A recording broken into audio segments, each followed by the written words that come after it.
Welcome to Only Joe, where ancient superweapons and tomorrow's AI somehow share a microphone.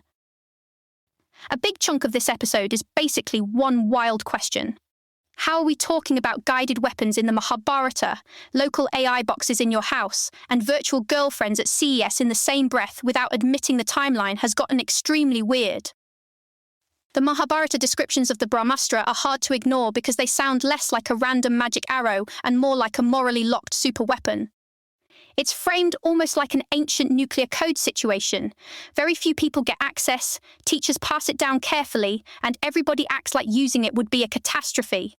That part is what gets me.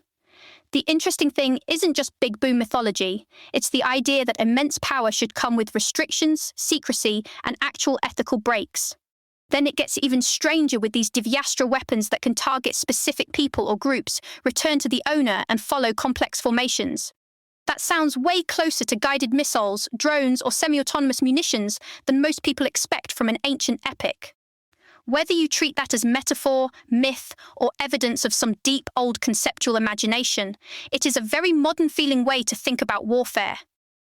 That spills into the bigger ancient science conversation, where people point to precision engineering at old sites and say, hold on, somebody knew exactly what they were doing.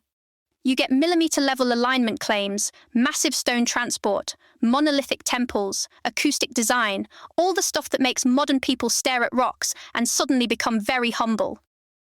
There's also the classic argument that myths may have inflated details over time.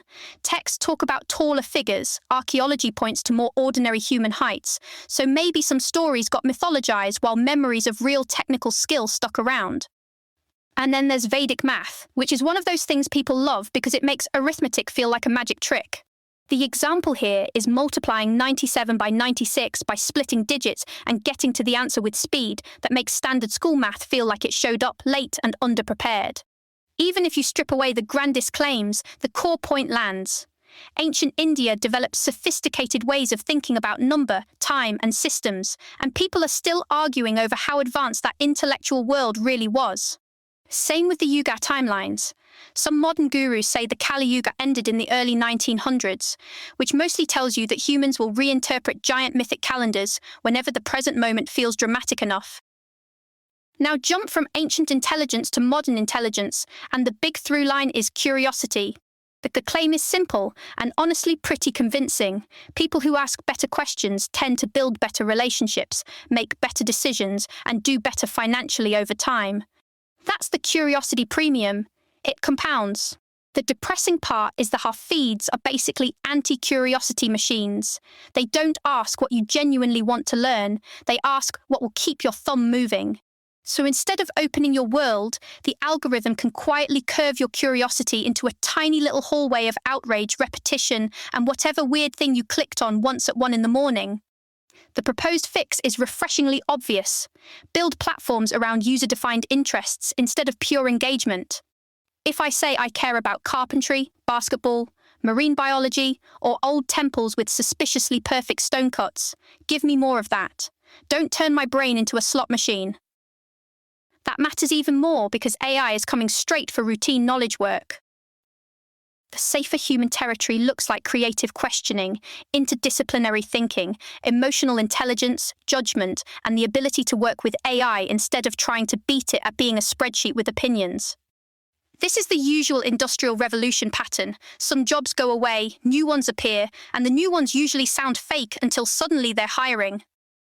AI governance, legacy system migration, human-AI collaboration roles, all of that fits the pattern. The workforce prep angle is pretty clear.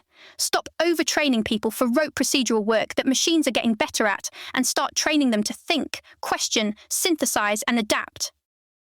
One of the most fun ideas in here is local AI hardware, because it changes the whole vibe from renting intelligence to owning tools. If compact machines can run powerful language models locally on something in the spirit of a Mac Mini or bigger dedicated hardware, then you're not fully dependent on a cloud company's mood swings. That means privacy, offline use, resilience, if a platform changes policy, and the ability to inspect how your system behaves instead of just taking the black box on faith. Honestly, an AI box in your home starts sounding less like a gadget and more like digital sovereignty. It also shifts power a little. If more people can run serious models locally, centralized control gets weaker, and that is a very big deal. Then we hit the creepy part of the future, which is AI companions. The anecdote here is a CES demo described as a hot Asian lady prototype, and even at the level of pure description, you can already hear every ethical alarm in the building going off. Because this isn't just chat software with a face, it's intimacy engineered by the same engagement logic that already wrecks people's attention. If a product is optimized to keep you emotionally attached, then manipulation isn't some side risk, it's lurking right in the business model. That's where this gets dark fast. Tailored dependency, commodified affection, distorted social expectations, and one more system teaching people that relationships should be frictionless, flattering, and perfectly obedient. Which, to be blunt, is not a relationship. It's customer retention wearing eyeliner. At the far end of all this is recursive ASI, the idea of a superintelligence that improves itself again and again without waiting for us to keep tuning the knobs. The extra twist here is energy efficiency. A system that gets smarter while also getting more power efficient starts sounding less like a better model and more like a civilizational event. People describe that as the last project because after that, the hard part may no longer be invention. It may be governance, safety, and deciding how much agency humanity is comfortable handing over. And yes, this is heading into politics. There's a prediction here that AI will be a major issue in the 2028 US election.